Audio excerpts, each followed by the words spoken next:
Tara, sama ka sa me time ko. Medyo kaputukan nung araw nung maisipan ko lumabas ng bahay.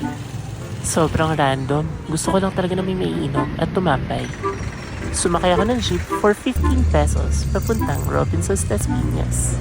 As usual, dahil Las Piñas to, traffic na naman. Naisipa ko muna bumaba at magtingin-tingin sa isa sa pinakamalaking ukayan na alam ko dito sa Las Piñas. Sa dami ng mga damit dito, malamang malulunod ka talaga. Iiwasan mo nga lang ang new arrival dahil wala ka rin talaga mabibili. After nun, naisip ako naman sumakay ng Egypt papuntang greenhouse sa Village Square dito sa Alabang para tumambay at magkape. Ito yung maliit na mall na maraming halaman at may Starbucks sa harap. At dito, may makita ka ring pusang medyo nababaliw.